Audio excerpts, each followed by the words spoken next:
آج lesson number 17 ہے سورہ آل عمران. نحمد نصلی علی رسول الکریم. اما بعد فاعوذ باللہ من الشیطان الرجیم. بسم اللہ الرحمن الرحیم. تو انشاءاللہ آج کا جو لیسن ہے اس کا تھوڑا سا اس لیسن کے شروع کرنے سے پہلے آپ لوگوں کو تھوڑی ہسٹری بتانی پڑے گی، اس لیے کہ آج کا جو لیسن ہے وہ جنگ احد کے بارے میں ہے. ٹھیک ہے، اس میں جنگ احد کا ذکر ہے، تو تھوڑا بہت آپ لوگوں کو اس جنگ کے بارے میں مجھے اور بیک گراؤنڈ، ان آیات کا بیک گراؤنڈ مجھے بتانا ضروری ہے، تو وہ انشاءاللہ پہلے میں بتاؤں گی. دیکھیں، سب سے پہلی بات یہ کہ سورہ آل عمران ہم ماشاءاللہ ہم نے 120 آیات مکمل کر لی، اور جو لوگ باقاعدہ ماشاءاللہ ہوم ورک کر رہے ہیں ان کو معلوم ہوگا، کچھ یاد رہا ہوگا کہ سورہ آل عمران میں شروع میں جو ہے مرکزی مضمون جو ہے ہر سورہ کا ایک مرکزی مضمون ہوتا ہے.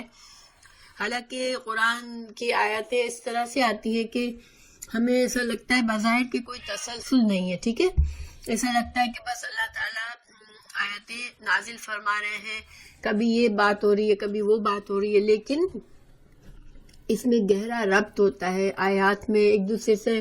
صورتوں میں بھی ایک خاص مضمون ہوتا ہے جو کہ اگر پوری صورت کا ہم جائزہ لیں تو ہمیں وہ مضمون واضح نظر آتا ہے.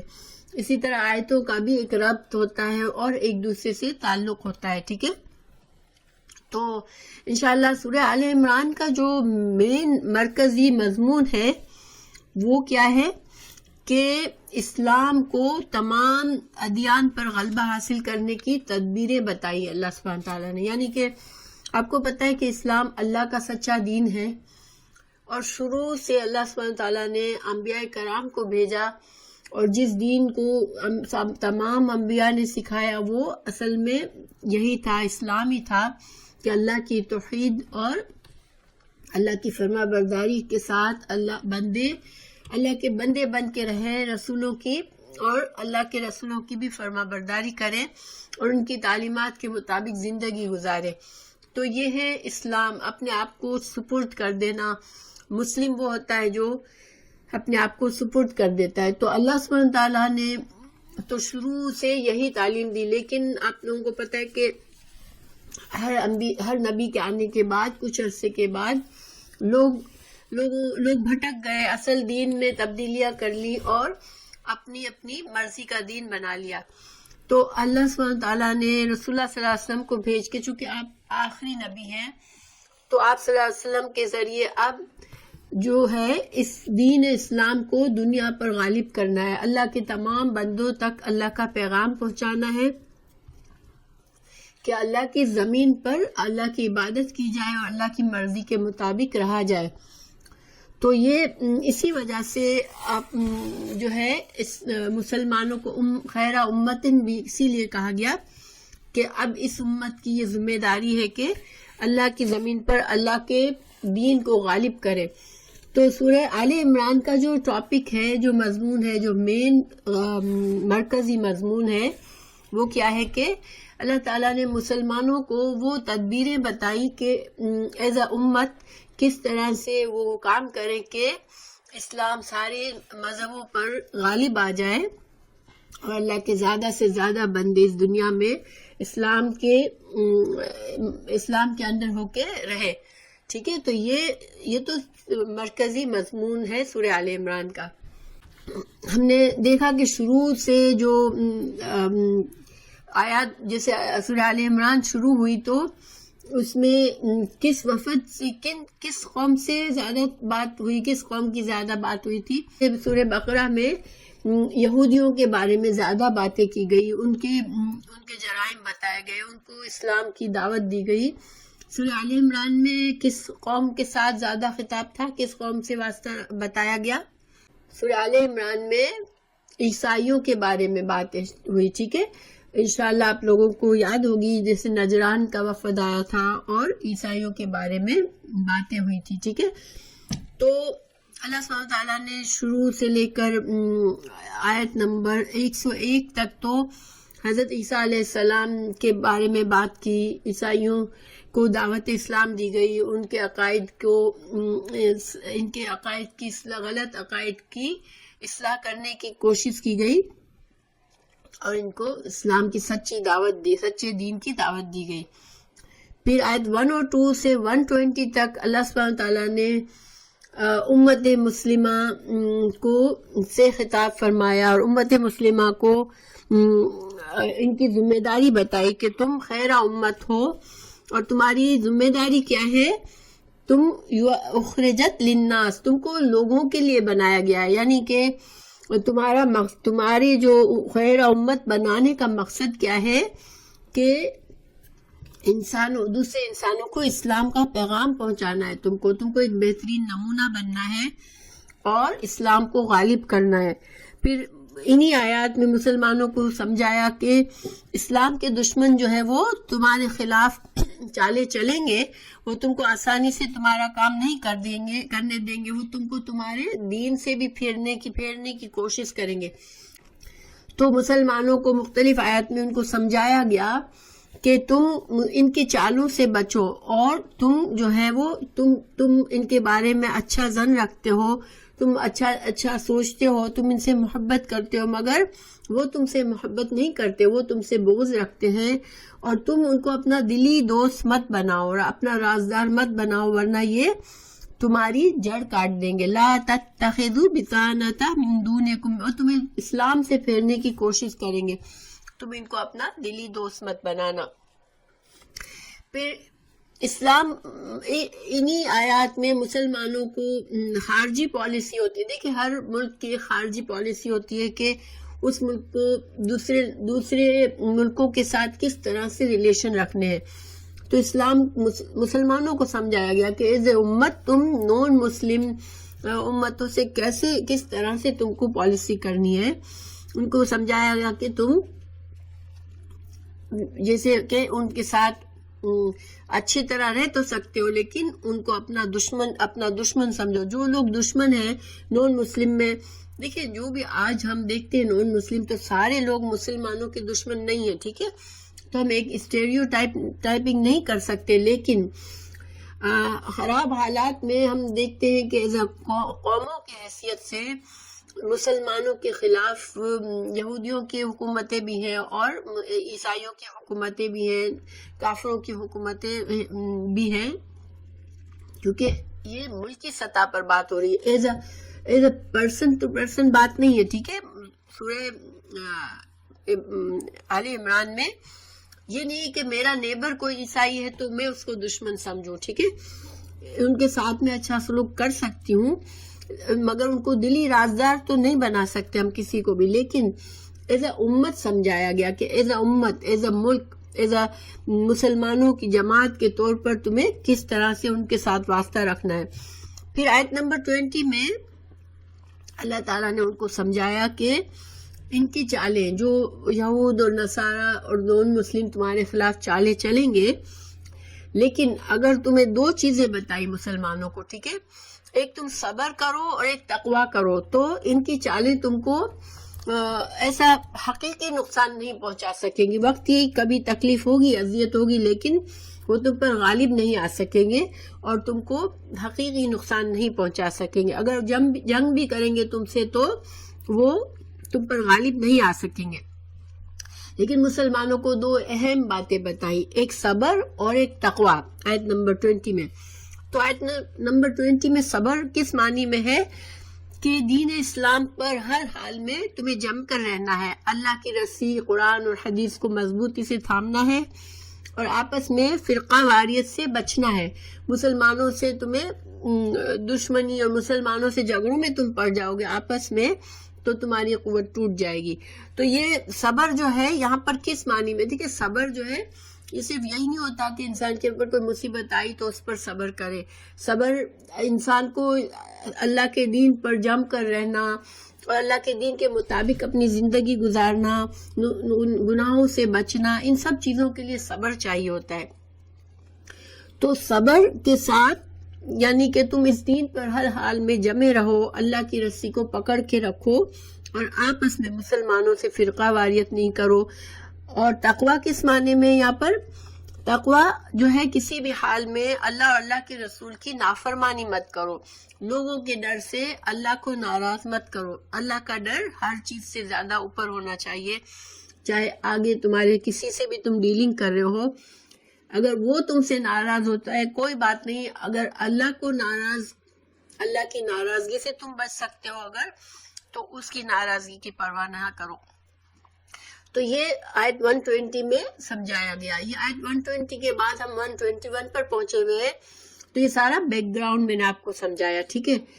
اب آیت 121 سے اللہ سبحانہ وتعالیٰ جنگ احد کی بارے میں ذکر کریں گے۔ تو جنگ احد کا ذکر کرنے کی یہاں کیا حکمت ہے کہ جنگ احد وہ جنگ تھی جس میں مسلمانوں کو شکست ہوئی تھی، ٹھیک ہے۔ اور مسلمانوں کو شکست کی وجہ یہ تھی کہ اجتماعی طور پر مسلمانوں میں کچھ کمزوریاں تھیں، ان میں وہ صبر وہ تقوی انہوں نے نہیں دکھایا جنگ احد میں، جو ایک مسلمان قوم کے لیے ضروری تھا تاکہ وہ نان مسلم کے اوپر غالب آ سکے، ٹھیک ہے۔ تو یہ اس وجہ سے ان کو شکست ہوئی۔ اللہ سبحانہ تعالیٰ نے، دیکھیے کوئی بچہ جب کوئی غلطی کرتا ہے اور اس کو تکلیف پہنچتی ہے، بچے کو ہم سمجھاتے ہیں تم گر جاؤ گے، یہ مت کرو، چوٹ لگے گی، تو وہ نہیں سنتا، لیکن جب گرتا ہے چوٹ لگتی ہے پھر آپ اسے پیار سے سمجھاؤ کہ دیکھو تم کو میں نے منع کیا تھا نا کہ تم اس طرح نہیں کرنا، پھر بھی تم نے کیا تو تمہیں چوٹ لگی، تو اس کو یاد رہے گا آئندہ کہ ہاں مجھے اس طرح چوٹ لگی تھی۔ تو اسی طرح مسلمانوں کو اللہ تعالیٰ نے سمجھایا یہاں پر کہ تم نے جنگ احد کی جو شکست تھی وہ ایک غلطی تھی، تمہاری خامیاں تھی، تو وہ اللہ تعالیٰ نے اب یہاں سے لے کر 121 سے لے کر سورہ کے آخر تک ان باتوں پر اللہ سبحانہ تعالیٰ ایک ایک بات پر ایک ایک نشاندہی فرمائیں گے، اور مسلمانوں کا مقصد کیا ہے کہ مسلمانوں کی اصلاح ہو۔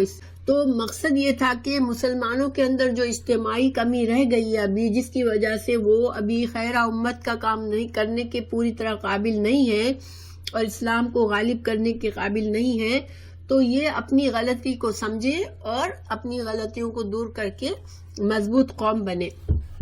اور ساتھ ہی ساتھ جنگ احد کے ساتھ اللہ سبحانہ تعالیٰ نے مثال کے طور پر یہاں پر ان آیات میں آج کے سبق میں آئیں گی وہ آیات کہ جنگ بدر کا بھی ذکر کیا۔ جنگ بدر کا ذکر کیوں فرمایا؟ جنگ بدر جو تھی وہ کب ہوئی تھی؟ جنگ بدر ہم پڑھ چکے ہیں سورہ بقرہ میں تھوڑا کہ یہ 2 ہجری میں ہوئی تھی، اور مشرکین مسلمان اس وقت بہت کمزور تھے، مسلمان اس وقت جنگ کے لیے نہیں گئے تھے، مسلمان اس وقت صرف ایک قافلے کے پیچھے گئے تھے، صرف 313 کے قریب مسلمان تھے، اور ان کے پاس کوئی جنگی سامان اتنا نہیں تھا، بہت ہی جیسے کمزور حالت میں تھے۔ جبکہ ان کو جب نکلے تو پتہ چلا کہ مشرکین کا 1000 سپاہیوں کا لشکر پورے ساز و سامان کے ساتھ، پورے جوش و خروش کے ساتھ ہم سے لڑنے کے لیے آ رہا ہے۔ مگر اس وقت سارے مسلمانوں نے بہت زیادہ آپس میں تقوی تھا ان کے اندر میں، کیونکہ ابھی اس میں منافقین شامل نہیں ہوئے تھے، اس میں بہت سے نئے مسلمان نہیں تھے، اس میں زیادہ تر مہاجرین تھے، اور جو انصار تھے وہ بھی بڑے بڑے صحابہ تھے، تو انہوں نے بہت تقوی سے کام لیا اور آپس میں یونائٹڈ رہے۔ رسول اللہ صلی اللہ علیہ وسلم سے کہہ دیا کہ ہم آپ کے پیچھے چلیں گے، آپ ہمیں جو کہیں گے، آپ کہیں گے کہ دریا میں کود جاؤ تو ہم دریا میں بھی کود جائیں گے۔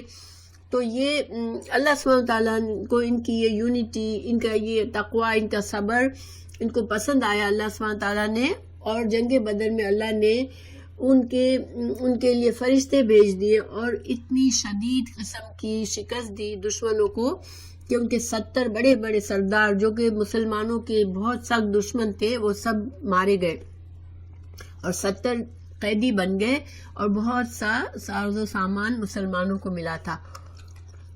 تو اللہ تعالیٰ نے دونوں جنگوں کا یہاں ذکر فرمایا اور مقابلہ بتایا کہ دیکھو تمہارے صبر اور تقوی کا نتیجہ کیا ہوا کہ تم کو اللہ کی مدد آئی، اور جہاں تم نے آپس میں فرقہ واری کی، تم نے مال کی محبت کی، دنیا کی حرص میں پڑ گئے، رسول اللہ صلی اللہ علیہ وسلم کی نافرمانی کی، تو تم جو تھے وہ دشمن کے ہاتھ تم کو نقصان پہنچا، اور 70 صحابہ شہید ہو گئے تھے جنگ احد میں، اور اس میں رسول اللہ صلی اللہ علیہ وسلم کے چچا بھی تھے حضرت حمزہ، اور رسول اللہ صلی اللہ علیہ وسلم خود بھی زخمی ہو گئے تھے، اور مسلمانوں کو بہت سخت حالات کا سامنا پڑا تھا، اور اس کے بعد مسلمانوں کا بہت سے کمزور مسلمان جو تھے وہ گھبرا گئے کہ لو ہم تو مسلمان ہیں، اللہ نے ہماری مدد کیوں نہیں کی، اگر اسلام دین سچا ہے، اللہ کے نبی سچے ہیں، تو ہم کو تو ہر حالت میں جیتنا چاہیے تھا، مگر اصل میں ایسا نہیں ہے۔ اللہ سبحانہ تعالیٰ اسباب کے پردوں میں کام کرتے ہیں۔ اللہ تعالیٰ ہمیں کبھی چوٹ پڑتی ہے یا ہمیں کبھی منہ کی کھانی پڑتی ہے تو اس میں ہمارا قصور ہوتا ہے، اگر ہم سکون سے سوچے تو ہمیں اپنی مسٹیکس نظر آتی ہیں۔ اللہ سبحانہ تعالیٰ یہ نہیں کہ ہر معاملہ اللہ تعالیٰ میریکلز اور بڑے بڑے کرشمے کر کے مسلمانوں کو نہیں آگے بڑھائے گا، مسلمانوں ہاں فرشتے بھی نازل ہوئے، کرشمے بھی ہوئے، لیکن کب؟ جب مسلمان اکٹھا تھے، مسلمان اللہ کے تقویٰ تھا، ان کے دل ایمان سے بھرا ہوا تھا، تو یہ بھی ہوتا ہے۔ لیکن اگر مسلمانوں کے اندر خود کمزوری تھی تو اللہ تعالیٰ ان حالات میں پھر اللہ تعالیٰ نے ان کو مسلمانوں کو تکلیف پہنچی مشرکین کے ہاتھوں، ٹھیک ہے۔ تو یہ تو کائنڈ آف اس کا بیک گراؤنڈ تھا آج کے سبق کا۔ دیکھیں جنگ احد کے تھوڑا سا یہاں پر ہمیں بتایا گیا ہے کہ جنگ احد جو ہے وہ کب ہوئی تھی؟ شوال 3 ہجری میں، ٹھیک ہے، تیسرا سال تھا، اور اس کی وجوہات کیا بنی تھی کہ جنگ بدر جو کہ 2 ہجری میں ہوئی تھی، اس میں قریش کو بہت بڑا نقصان پہنچا تھا، اللہ تعالیٰ نے مسلمانوں کو ایک عظیم فتح دی تھی، اور قریش کے 70 آدمی مر گئے تھے، 70 بڑے بڑے سردار مر گئے تھے، 70 لوگ ان کے قید ہو چکے تھے، مسلمانوں کے قید میں آئے تھے، اور ان کا بہت سا سامان اور لوز ہوا تھا، اور ان کی بے عزتی بہت ہوئی تھی۔ پورے عرب میں ایک شور مچ گیا تھا کہ مسلمانوں نے قریش کو ہرا دیا، کیونکہ قریش جو تھے وہ ان کی حیثیت عرب میں سرداروں کی سی تھی، ان کی بڑی عزت تھی، تو ان کو ہرانا جیسے بہت بڑی بات تھی۔ تو قریش جو تھی وہ اس غم میں بہت زیادہ غصہ تھا ان کے اندر کہ ہمیں مسلمانوں سے بدلہ لینا ہے۔ تو 3 شوال 3 ہجری میں ابو سفیان اس وقت مکہ کا سردار تھا، تو وہ ان کی قیادت میں 3000 کی تعداد میں مشرک نکلے لڑنے کے لیے۔ آپ صلی اللہ علیہ وسلم کو بھی اطلاع پہنچ گئی کہ ایک بڑا لشکر آ رہا ہے مدینہ کی طرف مسلمانوں سے لڑنے کے لیے۔ تو آپ صلی اللہ علیہ وسلم نے کیا کہ مشورہ کیا، مدینہ میں لوگوں کو جمع کیا اور مشورہ کیا کہ یہ سچویشن ہے کہ وہ مدینہ کی طرف بڑا لشکر آ رہا ہے، تو ہم لوگوں کو کیا کرنا چاہیے۔ 2 رائے پیش کی آپ صلی اللہ علیہ وسلم نے، ایک یہ تھی کہ ہم اپنے اپنے گھروں میں رہیں، اور جب مدینہ میں دشمن داخل ہو تو ہم اپنی چھتوں سے اور ان کو ہر طرح سے چھپ کے اپنے گھروں کی دیواروں میں دروازوں میں چھپ کر ان کے ساتھ جنگ کریں۔ اور دوسری رائے یہ تھی کہ مدینہ سے باہر مسلمان نکلے لشکر بن کے اور وہ فیس ٹو فیس سامنا کرے اس بڑے لشکر کا۔ لیکن 3000 مسلمان تو نہیں تھے مدینہ میں اس وقت، تو اب 2 رائے میں سے کچھ لوگوں کی یہ رائے تھی کہ نہیں ہم مدینہ ہی میں رہیں، یہ ہمارے لیے زیادہ سیف ہے۔ تو اس میں جو منافقوں کا سردار تھا عبداللہ بن ابی، دیکھیں شروع میں کوئی منافق نہیں تھے، آپ صلی اللہ علیہ وسلم جب مکہ میں تو کوئی بھی منافق نہیں تھا، اس لیے کہ مکہ میں مسلمان وہی ہوتا تھا جو مخلص ہوتا تھا، کیونکہ مسلمان ہونا بہت مشکل تھا۔ لیکن جب جنگ بدر کی فتح ہوئی مدینہ میں آپ صلی اللہ علیہ وسلم کی ہجرت کے بعد، تو بہت سے لوگ مسلمانوں سے مرعوب ہو کے مسلمان ہوئے، مگر وہ اصل میں منافق تھے، ٹھیک ہے، ان کے دل میں اسلام نہیں تھا، مگر وہ کیوں مسلمان ہوئے تھے کہ وہ چاہتے تھے کہ مسلمانوں کے سامنے ہم، یہ تو بہت مضبوط لوگ ہیں، ان کے سامنے ہم کھلی دشمنی کریں گے تو ہمارا نقصان ہوگا، اس سے ہم ان سے چھپ کر دشمنی کریں گے. تو ان کا سردار جو تھا وہ عبداللہ بن ابی تھا. اس نے کیا رائے دی کہ نہیں، ہم مدینہ میں رہ کے لڑیں گے کیونکہ یہ ہمارے لیے زیادہ سیف ہے. مگر اس کی اپنی نیت خراب تھی. اس کو پتا تھا کہ اگر مدینہ میں رہ کے لڑیں گے تو کسی کو کچھ پتا نہیں چلے گا کہ کون دشمن کی مدد کر رہا ہے اور کون دشمن سے لڑ رہا ہے، کیونکہ لوگ اپنے اپنے گھروں میں ہوں گے. تو ہمارے لیے ایزی ہوگا کہ ہم دشمن کی مسلمانوں کے ساتھ دوگلاپن کر سکیں. یہ اس کا مقصد تھا. اچھا، مگر رسول اللہ صلی اللہ علیہ وسلم کو کچھ پرجوش لوگوں نے کہا نہیں، ہم چاہ رہے کہ ہم مقابلہ کریں. تو آپ صلی اللہ علیہ وسلم جو تھے وہ اپنے حجرہ میں گئے اور جنگی لباس جس کو ذرا کہتے ہیں وہ پہن کر آ گئے. ان صحابہ نے جنہوں نے آپ کو کہا تھا، رائے دی تھی کہ ہم باہر لڑیں گے جا کے، ان کو تھوڑا یہ ہوا کہ شاید ہم نے کہیں رسول اللہ صلی اللہ علیہ وسلم کو بہت زیادہ زبردستی تو نہیں کی اس معاملے میں. تو انہوں نے کہا کہ آپ صلی اللہ علیہ وسلم آپ چاہیں تو ہم پہلی رائے کے لیے ہم تیار ہیں، ہمیں اعتراض نہیں ہے. آپ صلی اللہ علیہ وسلم نے فرمایا کہ اللہ کا نبی جب جنگی لباس پہن لیتا ہے، ذرا پہن لیتا ہے، تو پھر وہ اسی وقت اتارتا ہے جب اللہ تعالیٰ مسلمانوں اور مسلمانوں کے دشمنوں کے درمیان اللہ فیصلہ نہ کر دے. چنانچہ پھر آپ صلی اللہ علیہ وسلم 1000 لوگوں کا لشکر لے کر نکلے اور جبل احد کی طرف گئے. ٹھیک ہے. اب عبداللہ بن ابی چونکہ اندر سے جلا بھنا تھا، اس کو تو لڑنا نہیں تھا جنگ میدان میں جا کے. اب اس نے کیا تدبیر کی کہ تھوڑے آگے بڑھ کے پھر اس نے اپنے 300 لوگ اس کے ساتھ شامل تھے، ان کے ساتھ وہ واپس چلا گیا کہ میں جنگ میں مقابلہ نہیں کروں گا کیونکہ آپ لوگوں نے میری رائے کی اہمیت نہیں کی. اب دیکھیں سامنے 3000 کا دشمن کا لشکر ہے، وہ بالکل مدینہ شہر کے کنارے پر پہنچنے والا ہے، اور اتنی سخت حالات میں مسلمان صرف 1000 تھے، اس میں سے بھی 300 لوگ چلے گئے. تو ظاہری بات ہے کہ باقی جو لوگ تھے ان میں بھی تھوڑی سی گھبراہٹ پھیلی، کیونکہ سارے مسلمان تو بہت سے نئے مسلمان بھی تھے اس میں جو ابھی پہلی بار جنگ میں شامل ہوئے تھے. تو وہ تو گھبرا گئے کہ ہم یہ تو بہت ہی سخت قسم کا معاملہ ہے کہ ہم تو 1/3 بھی نہیں ہے دشمنوں کے، تو یہ تو اپنی جان کو بلا وجہ خطرے میں ڈالنا ہے. تو وہ گھبرانے لگے.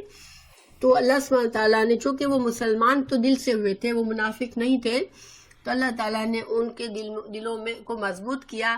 اللہ تعالیٰ نے ان کے قدم جما دیے. اس کا بھی انشاءاللہ ذکر آئے گا آیت میں. جب جنگ کے لیے آپ صلی اللہ علیہ وسلم گئے تو آپ نے مورچہ بندی کی، مسلمانوں کو جو ہے وہ سیٹ کیا کہ کس طرح رہنے کا ہے. یہ میں نقشے سے آپ کو سمجھاتی ہوں انشاءاللہ. دیکھیں مدینہ جو ہے اس کے 3 طرف جبل احد ہے. ٹھیک ہے.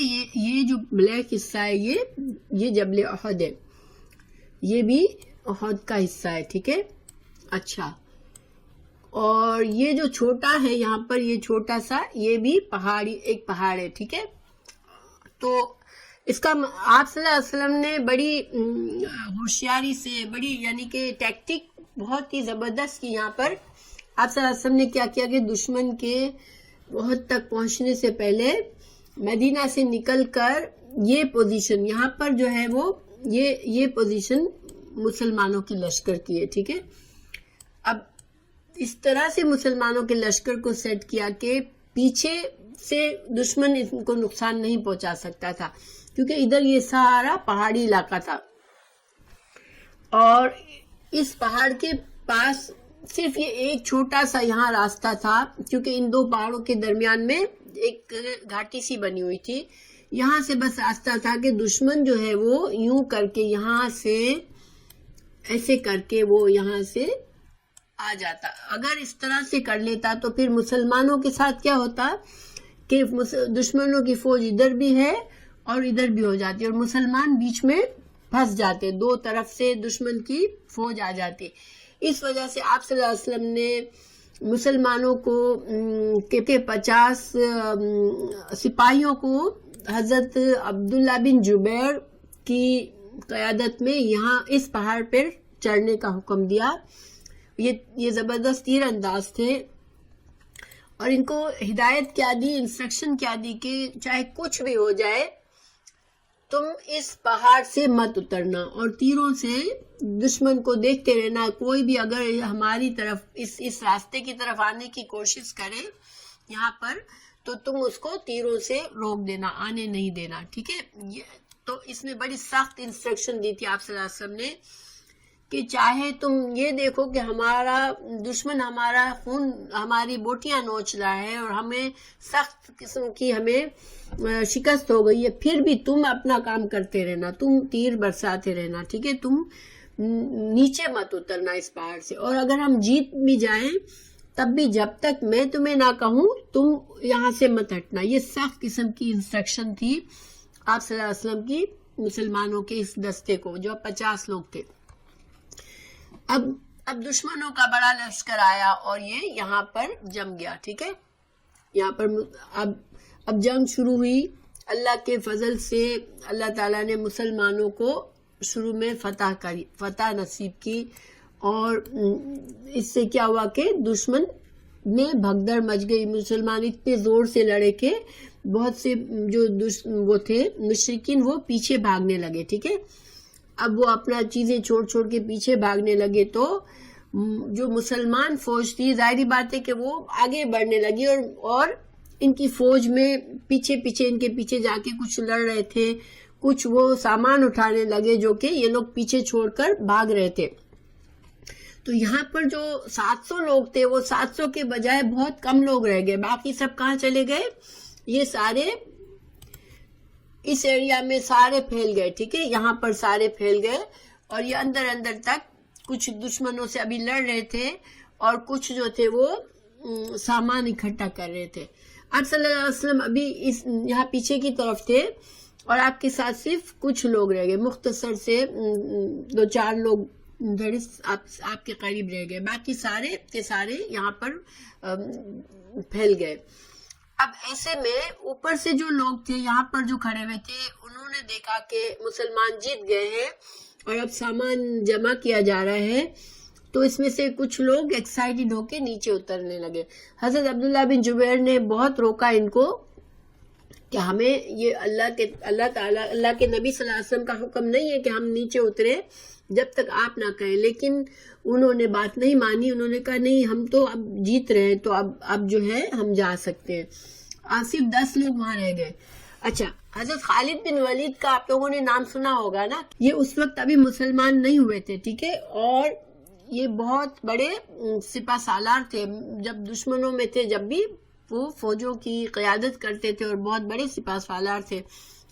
انہوں نے کیا کیا، دیکھا کہ یہاں پر کم لوگ ہو گئے ہیں تو یہ راستہ ان کو لگا کہ یہاں سے اب ایزی ہے، تو وہ اپنے 100 بڑے ساتھیوں کو لے کر وہ یہاں سے پیچھے سے آ کے یہاں 10 لوگ تھے ان کو مار دیا اور وہ یہاں سے آ گئے. ٹھیک ہے، ان پر قبضہ کیا اور یہاں سے آ گئے. اب دیکھیں کیا سچویشن ہو گئی کہ یہاں بھی دشمن آ گیا، یہاں بھی دشمن ہے، ابھی کچھ بھاگ رہے ہیں، کچھ ہے، اور یہاں آپ صلی اللہ علیہ وسلم بس صرف چند لوگوں کے ساتھ یہاں پر ہیں. ٹھیک ہے، تو ایسے میں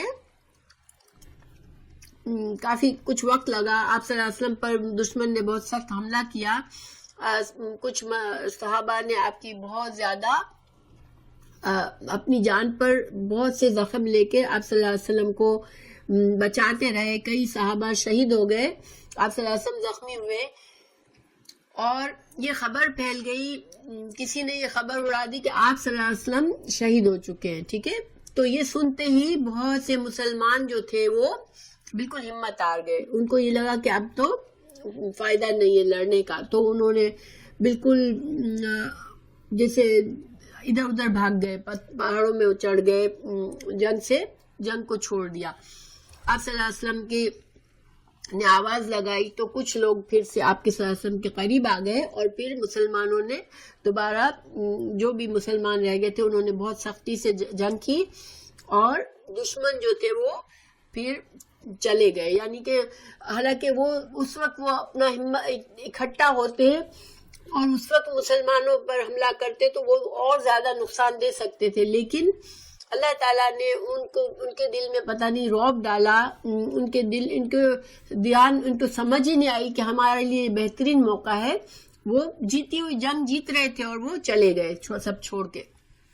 آپ صلی اللہ علیہ وسلم بھی ان پہاڑوں میں اپنے کچھ صحابہ کے ساتھ چلے گئے. ٹھیک ہے، تو یہ تھی جنگ احد جس میں 70 صحابہ شہید ہوئے. حضرت حمزہ کو ایک حبشی تھا غلام، اس نے چھپ کر، وہ صرف حضرت حمزہ کے ہی لیے آیا تھا. اس کے جو مالک تھا اس نے کہا تھا کہ اگر حمزہ کو تم شہید کر لو تو میں تمہیں آزاد کر دوں گا. تو بس اس کے لیے آیا تھا اور وہ صرف حضرت حمزہ کے پیچھے لگا ہوا تھا، اور جہاں اس کو موقع ملا تو پیچھے سے نیزہ مار کے حضرت حمزہ کو شہید کر دیا تھا. حضرت ابو سفیان کی بیوی تھی ہندہ، اس کو اپنے بھائی کا، یا حضرت حمزہ نے بدر میں اس کے کسی بھائی کو یا کسی کو مارا تھا، تو وہ اس کا بدلہ دینے کے لیے حضرت حمزہ کے لاش کا مسلح کیا. مسلح کیا ہوتا ہے کہ جو مرے ہوئے انسان کے جسم کے اعضاء کاٹنا، اور تو اس نے بدلہ لینے کے لیے اس نے قسم اپنی کھائی تھی، تو یہ اس نے ایسا کیا. بہرحال مسلمان سخت دل برداشتہ ہو کر ہوئے اس جنگ میں، اور اس سے نقصان یہ بھی ہوا کہ مشرکین کے بڑے حوصلے بڑھ گئے کہ ہم تو مسلمانوں کو شکست دے سکتے ہیں. منافقین خوش ہو گئے کہ ہاں اچھا ہوا، مسلمانوں کو اتنی مشکل ہوئی، ہم اچھے رہے، ہم گھر میں رہے. اسی طرح یہودیوں کے بھی حوصلے بڑھ گئے. تو مسلمانوں کے خلاف جن لوگوں کے دلوں میں نفرت اور دشمنی تھی، ان سب کے حوصلے بہت بڑھ گئے کہ اب جو ہے ہم پہلے تو بدر کے بعد تو ڈر گئے تھے کہ یہ تو اللہ کی مدد ان کے ساتھ ہے تو ہم ان کو کچھ نہیں کر سکتے، لیکن احد کے جنگ کے بعد ان سب کے حوصلے بڑھ گئے کہ لو ہم تو ان کو ہرا سکتے ہیں. اب ان حالات میں جو کمزور مسلمان تھے وہ ان کا ایمان ڈگمگانے لگا کہ ہم صحیح دین پر ہیں یا نہیں ہے، کیونکہ اللہ کے نبی ہے تو پھر کیوں زخمی ہو گئے اور ہم کو کیوں شکست ہوئی.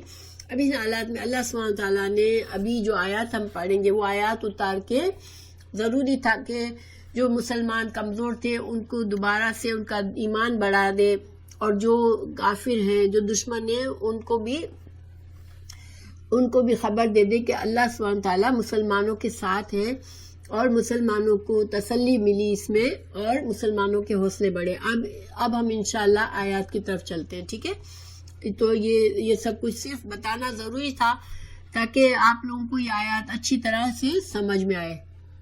تو اب ہم انشاءاللہ آیات کی تفصیل پر چلتے ہیں. تو آیت نمبر 121 ہے آج کی آیت. اعوذ باللہ من الشیطان الرجیم، بسم اللہ الرحمن الرحیم. وَإِذْ غَدَوْتَ مِنْ أَهْلِكَ تُبَوِّئُ الْمُؤْمِنِينَ مَقَاعِدَ لِلْقِتَالِ وَاللَّهُ سَمِيعٌ عَلِيمٌ. اور اذ جب، غدوتا کا مطلب ہوتا ہے کوئی کام صبح کے وقت کرنا. ٹھیک ہے، لیکن یہاں پر مطلب کیا ہے؟ خرجتا کا مطلب نکلنا، بس کسی وقت بھی نکلنا. تو چونکہ آپ صلی اللہ علیہ وسلم جمعے کا دن تھا اور جمعے کی نماز کے بعد نکلے تھے، بالکل صبح میں نہیں نکلے تھے، اس لیے اس کا مطلب خرجتا. ٹھیک ہے، جب آپ نکلے من اہلی کا. اس کا دوسرا مطلب لوگوں نے کیا ہے کہ آپ صبح میں نکلے پھر جمعہ کی نماز پڑھی، لیکن یہ خرجتا کے معنی میں اگر ہم اس کو سمجھے، جس کچھ علماء نے اسی طرح تفسیر کی ہے، تو جب آپ نکلے من اہلی کا، اپنے گھر والوں میں سے، تبوئو، آپ اس وقت کیا جنگی لباس پہن کر تیار ہو کے نکلے تھے، جو میں نے آپ کو بتایا کہ جب سب کی رائے لے لی اس کے بعد آپ صلی اللہ علیہ وسلم گئے اور جنگی لباس پہن کر نکلے تھے. تبوئو، تم بٹھا رہے تھے، بوا کسی کو سیٹ کر رہے تھے، المؤمنین، مومنوں کو، مقاعدہ، ٹھکانوں پر، مقعد کی جمع ہے مقاعدہ، ٹھکانوں پر، للقتال، جنگ کے لیے، یعنی کہ جنگ سے پہلے مورچہ بندی کر رہے تھے آپ صلی اللہ علیہ وسلم، جو میں نے آپ کو نقشے میں سمجھایا کہ مسلمانوں کو کس طرح سے سیٹ کیا تھا آپ صلی اللہ علیہ وسلم نے. تو مسلمانوں کو جب مورچہ بندی کرائی آپ نے، واللہ، اور اللہ تعالیٰ، سمیع علیم، اور اللہ سبحانہ تعالیٰ جو ہے وہ سب سن رہا تھا اور جب سب جان رہا تھا، کیونکہ اللہ کا علم ہر جگہ ہے، اللہ اپنے علم سے ہر بات سنتا ہے اور ہر بات جانتا ہے. ہمارے دلوں کی جو اندر خیالات بھی آتے ہیں اللہ سبحانہ تعالیٰ ان کو بھی جانتا ہے. تو اللہ تعالیٰ سمیع علیم. یہاں پر کہنے کا مقصد یہ ہے کہ جو کچھ اللہ تعالیٰ ذکر کر رہا ہے، جو تبصرہ آئے گا جنگ کا، یہ سب اللہ کی طرف سے بتایا جا رہا ہے تم کو، جو کہ سب کچھ جاننے والا ہے. یعنی کہ ہر چیز تم کو اس میں کوئی شک کی ضرورت نہیں ہے، یہ سب کچھ سچ باتیں بتائی جا رہی ہے تم کو. جب ہمت ارادہ کیا، ارادہ کرنا، طائفتانی دو گروہ نے، طائفتن اس کی واحد ہے، جب دو گروہ نے، منکم تم میں سے، ان یہ کہ تفشلا کہ دونوں بزدلی دکھائیں، واللہ اور اللہ تعالی، ولیہما ان دونوں کا مددگار تھا، ولیہما ان دونوں کا. یہ وہ دو قبیلے تھے جن کے بارے میں نے آپ کو بتایا کہ جب عبداللہ بن ابی اپنے 300 آدمیوں کو لے کر چلا گیا تو یہ دو قبیلے جو کہ ابھی نئے مسلمان ہوئے تھے، بنو سلمہ، خزرج سے بنو سلمہ اور بنو حارثہ، یہ بنو سلمہ اور بنو حارثہ کے دو قبیلے تھے جن کے دل میں، یہ بخاری کی حدیث بھی ہے کہ ان کے دل میں تھوڑی سی گھبراہٹ ہوئی کہ ہم بھی چلے جائیں، کیونکہ یہ تو بہت سخت جنگ ہو جائے گی اور اس میں ہمارا نقصان ہی نقصان نظر آ رہا ہے. یہ صحیح بخاری کی حدیث ہے کہ جابر بن عبداللہ رضی اللہ عنہ سے روایت ہے کہ انہوں نے کہا کہ یہ آیت ہمارے بارے میں نازل ہوئی ہے، کیونکہ جابر بن عبداللہ ان قبیلوں سے تعلق تھا ان کا. اور انہوں نے فرمایا جابر بن عبداللہ نے کہ یہ آیت ہمیں بہت پسند ہے، کیونکہ اللہ تعالیٰ نے اس میں ہم اپنے آپ کو ہمارا ولی بتایا ہے. یہ جو ٹکڑا ہے واللہ ولیہما، حالانکہ ان پر تنقید آئی اس آیت میں، لیکن ساتھ ساتھ اللہ تعالیٰ نے یہ بتایا کہ چونکہ اللہ ان کا مددگار تھا تو ان کو اللہ تعالیٰ نے ان کے دل بڑھا دیے، ان کے دل میں سے بزدلی دور کر دی. تو دیکھیں یہاں پر ہمیں یہ ایک بات پتہ چلتی ہے کہ جب بعض اوقات ایک انسان مخلص مسلمان ہوتا ہے لیکن کوئی گناہ اس کے دل میں خیال آنے لگتا ہے تو اللہ سبحانہ تعالیٰ اس کی حفاظت فرماتے ہیں اور اس گناہ کو اس سے دور کر دیتے ہیں. تو اس میں بھی اللہ تعالیٰ کی مدد آتی ہے، جیسے کہ انسان ایک عادی گناہ گار نہیں ہے لیکن اچھا انسان ہے، اچھا مسلمان ہے، کبھی کسی وجہ سے کمزور ہوتا ہے تو اللہ تعالیٰ اس کی مدد فرماتے ہیں. وَعَلَىٰ اور اللہ پر، فَلْيَتَوَكَّلْ پس لام چاہیے کہ توکل کرے، المسلم مومنون مومنوں کا کام یہ ہے کہ اگر وہ مومن ہے، اگر ایمان رکھتے ہیں اللہ پر تو پھر ہر حال میں اللہ پر بھروسہ کرنا چاہیے. چونکہ انہوں نے ہمت آری کہ اب یہ تو جنگ مشکل ہوگی، ان کو چاہیے تھا کہ اللہ پر بھروسہ کریں، کیونکہ اللہ تعالیٰ مومنوں کے ساتھ ہوتا ہے اور جس کی مدد اللہ کرے اس کو کوئی نقصان نہیں پہنچا سکتا.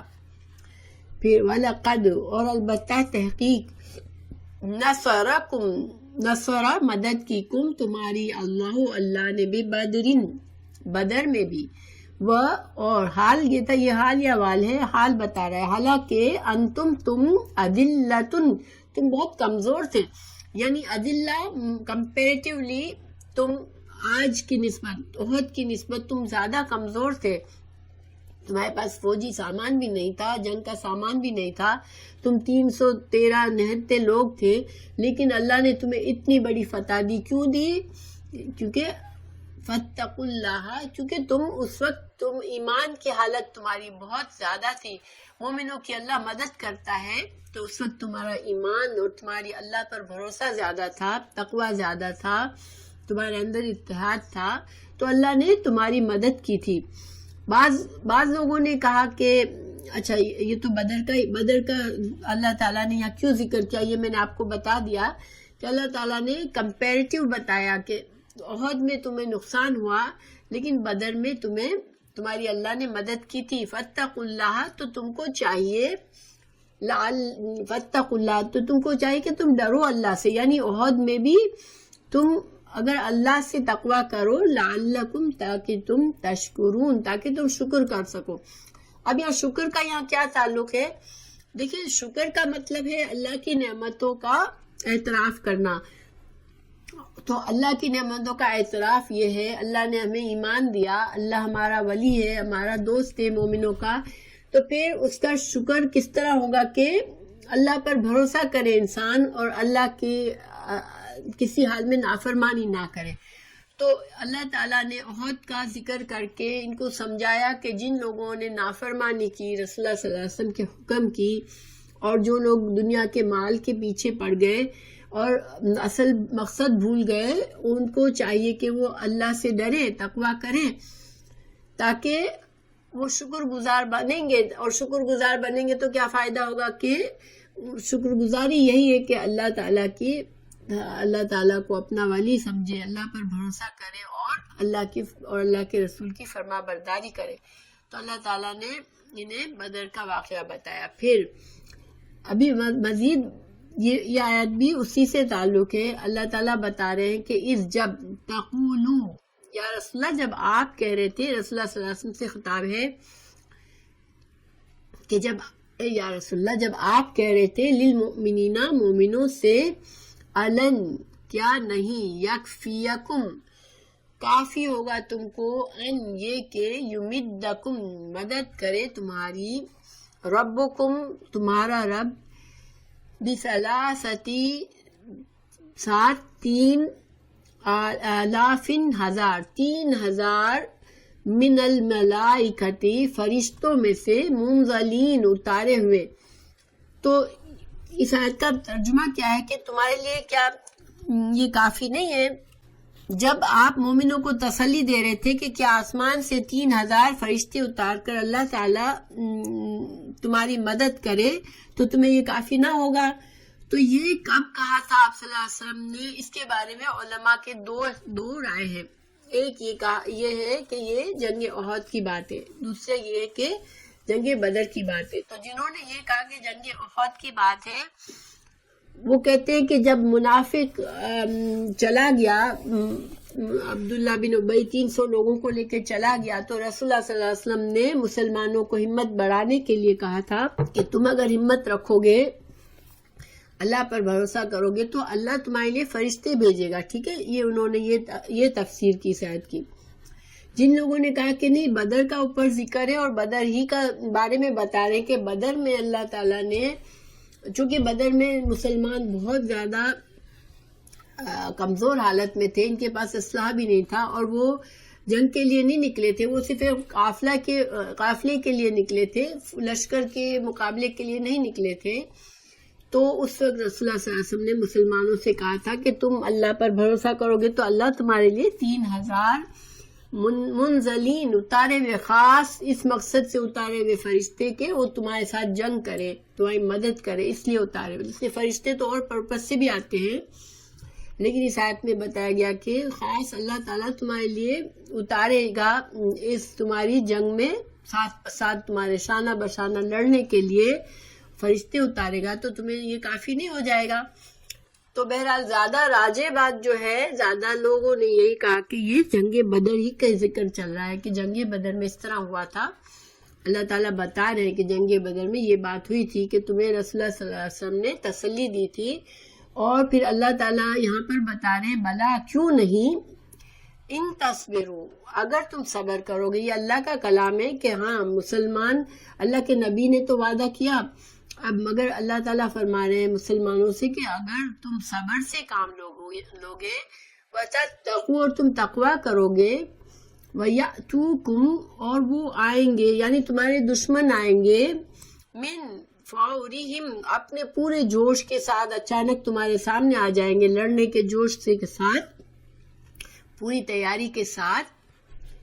ہذا یمددکم تو کیا کرے گا, مدد کرے گا تمہاری, ربکم تمہارا رب, بخمستی آلاف 5,000 من الملائکتی فرشتوں میں سے, مسومین جو کہ علامت والے فرشتے ہوں گے، یعنی تم جان لو گے کہ یہ فرشتے ہیں جو ہمارے ساتھ لڑ رہے ہیں، یعنی مسلمانوں کو پتہ بھی چلے گا کہ فرشتے ہمارے ساتھ ہیں۔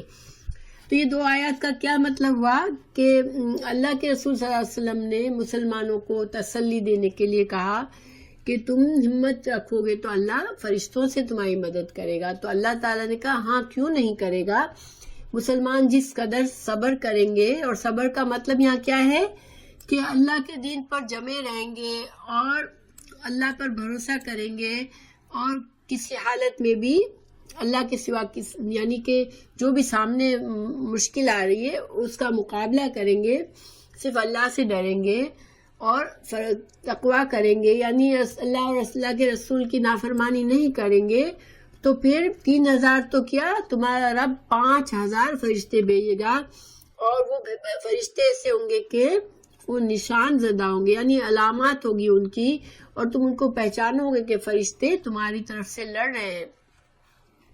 اور فرشتے اترے تھے، اصل میں جنگ بدر میں بہت سی احادیث ہے کہ فرشتوں کو دیکھا تھا صحابہ کرام نے، انشاءاللہ ہم پڑھیں گے آئندہ کسی موقع پر، لیکن وہ احادیث میں آپ لوگوں کو کسی موقع پر سناؤں گی کہ فرشتوں کو باقاعدہ مسلمانوں نے فیل کیا تھا کہ فرشتے لڑ رہے ہیں ان کے ساتھ، تو اللہ تعالیٰ نے اتارے تھے فرشتے جنگ بدر میں۔ کچھ نے کہا کہ جنگ احد میں بھی اللہ نے فرشتے اتارے تھے، اور یہ بھی ہو سکتا ہے، ظاہری بات ہے اللہ جو چاہے کر سکتا ہے، مگر اللہ تعالیٰ پھر آگے کیا بتا رہے ہیں، وما اور نہیں جعلہ، یہ جو فرشتوں کی بشارت ہے اس کی طرف اشارہ ہے کہ اللہ نے یہ جو تمہیں آگے بشارت دی 5000 فرشتوں کی، تو اس کو اللہ تعالیٰ نے بشارت کیوں دی، کیا مقصد تھا، اللہ صرف یہ مقصد تھا بشرا خوشخبری لکم تمہارے لیے، وَلِتَطْمَئِنَّ اور تاکہ تم مطمئن ہو جاؤ، قلوبکم تمہارے دل بھی ساتھ اس بشارت سے، یعنی تم خوش ہو جاؤ، تمہیں اطمینان ہو جائے کہ ہم اکیلے نہیں، اللہ تعالیٰ نے فرشتوں سے ہماری مدد کی ہے۔ لیکن اصل حقیقت کیا ہے کہ فرشتوں کی ضرورت نہیں ہے اللہ کو، اللہ تعالیٰ ومن نصر نہیں ہے اصل مدد الا مگر من عند اللہ، اللہ ہی کی طرف سے، العزیز جو کہ زبردست ہے، اللہ زبردست ہے، اللہ کو تو فرشتوں کی بھی ضرورت نہیں ہے، اللہ تو خود ہی کافی ہے تمہاری مدد کے لیے، الحکیم حکمت والا ہے۔ تو یہ اللہ کی حکمت تھی کہ اللہ نے تمہیں فرشتوں کی بشارت دی اور فرشتوں کو بھیجا صرف تمہارے دلوں کو خوش کرنے کے لیے۔ آپ امیجن کریں کہ مسلمان بہت کم ہیں اور اتنے بڑے لشکر سے لڑ رہے ہیں، ان کو جب یہ پتہ چلے لڑائی کے دوران کہ ہم اکیلے نہیں لڑ رہے، فرشتے بھی ہمارے ساتھ ہیں، تو ان کا جوش اور ان کا اعتماد اور بڑھ گیا اور وہ بہت زیادہ ہمت سے لڑے۔ تو بس یہ مقصد تھا کہ تم کو خوشخبری دینی تھی تاکہ تمہارے دل مطمئن رہے اور تم لڑائی کی طرف دھیان دو، تم خوف میں نہ پڑ جاؤ بلکہ تم اطمینان کے ساتھ لڑو، ورنہ اصل تو اللہ تعالیٰ خود ہی ہر چیز پر قادر ہے، زبردست ہے اللہ، اور اللہ کے کام حکمت سے ہے، تو اللہ تعالیٰ جو ہے وہ خود ہی تمہارے دشمنوں کو کافی ہو سکتا ہے۔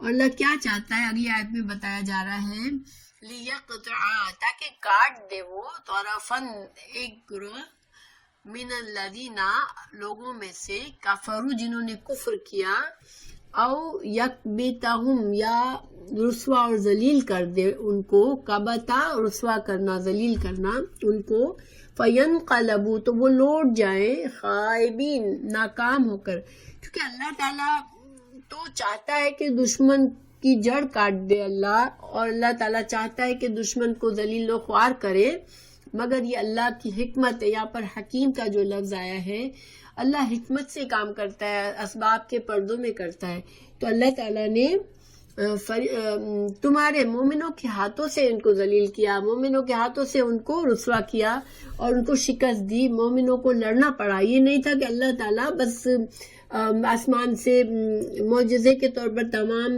دشمن کے لشکر کو زمین پر گرا دے، کیونکہ اللہ تو وہ بھی کر سکتا ہے، لیکن یہاں پر مسلمانوں کا بھی تو امتحان ہے نا کہ تم کیا کرتے ہو اللہ کی راہ میں، تم کتنی ہمت کرتے ہو، کتنی قربانی کرتے ہو، اس لیے اللہ تعالیٰ نے تمہارے ذریعے، ورنہ اللہ چاہتا ہے کہ ان کو ذلیل و رسوا کرے جو دشمن ہے اسلام کے، اور اللہ نے کیا جنگ بدر میں، کیونکہ تم نے تقویٰ کیا تھا، تم نے اللہ پر بھروسہ کیا تھا، اور تم نے اپنے ایمان تمہارا مضبوط تھا، تم اپنے پورے ہمت سے لڑے تھے اللہ پر توکل کر کے۔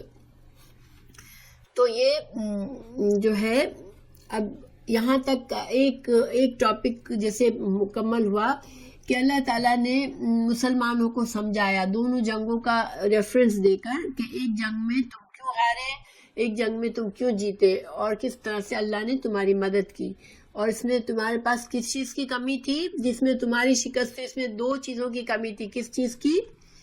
دو ورڈ بار بار آ رہے ہیں، ایک صبر اور ایک تقویٰ۔ اور صبر اور تقویٰ کا میں نے ڈیفینیشن آپ کو بتا دی تھی کہ یہاں پر صبر اور تقویٰ کس معنی میں ہے، ٹھیک ہے، کہ اللہ کی رسی کو مضبوطی سے تھامنا، اللہ پر توکل کرنا، صرف اللہ کا اور اللہ کے رسول کی فرما برداری کرنا، اور اللہ سے ہی ڈرنا صرف۔ اگر ان دو چیزوں کی کمی تھی تو تم کو نقصان ہوا، یہ دو چیزیں تھی تمہارے پاس تو تم کو اللہ نے فرشتوں کے ذریعے بھی تمہاری مدد کی اور تم کو عزت اور فتح نصیب کی۔ اب یہ بات ٹاپک ختم ہوا۔ اب آگے یہ اس اگلی آیت کا تعلق کس چیز سے ہے؟ دیکھیے، جب رسول اللہ صلی اللہ علیہ وسلم، اب اس کے بارے میں یہ کیوں نازل ہوئی اگلی آیت، اس کے بارے میں تین چار احادیث ہے۔ ایک حدیث ہے امام بخاری کی، کیونکہ شان نزول اس کو کہتے ہیں کہ حدیث کن حالات میں، قرآن کی آیت کن حالات میں نازل ہوئی تھی۔ تو ایک حدیث ہے امام بخاری کی کہ ابو ہریرہ رضی اللہ عنہ نے فرمایا کہ نبی کریم صلی اللہ علیہ وسلم جو تھے وہ فجر کی نماز کے بعد کچھ اسلام کے دشمنوں کے لیے پر لعنت کرتے تھے، ان کے لیے بددعا کرتے تھے۔ کچھ ایسے حالات ہوئے تھے تو اللہ تعالیٰ نے آپ صلی اللہ علیہ وسلم کو ایسا کرنے سے منع فرمایا کہ آپ ان کے لیے لعنت نہ کریں، ان پر اللہ تعالیٰ ہی جسے چاہتا ہے ہدایت دیتا ہے، ٹھیک ہے۔ اور دوسری ہے حدیث، یہ بھی امام بخاری کی ہے کہ حضرت عمر رضی اللہ عنہ نے فرمایا کہ فجر کی بعد حارث بن ہشام، سہیل بن عمر اور صفوان بن امیہ کے بارے میں آپ صلی اللہ علیہ وسلم نے لعنت بھیجی تھی، تو اللہ تعالیٰ نے آپ کو منع فرمایا، کیونکہ اللہ تعالیٰ نے ان لوگوں کو توبہ کی توفیق دے دی اور وہ لوگوں نے توبہ کر لی۔ تو اللہ تعالیٰ نہیں چاہ رہے تھے کہ اللہ کا ارادہ تھا کہ ان لوگوں کو اللہ ہدایت دے گا، اس لیے اللہ کے رسول کو اللہ سبحانہ تعالیٰ نے منع فرمایا کہ آپ جو تھے آپ ان پر لعنت نہ دیں، کیونکہ پھر اللہ رسول کی دعا قبول ہو جاتی ہے، اور وہ لوگ جن کے نصیب میں تھا ہدایت پانا تو ان کو وہ ہدایت سے محروم رہ جاتے، اس لیے اللہ تعالیٰ نے منع فرمایا۔ اور یہاں پر جنگ احد سے اس کا کیا تعلق ہے؟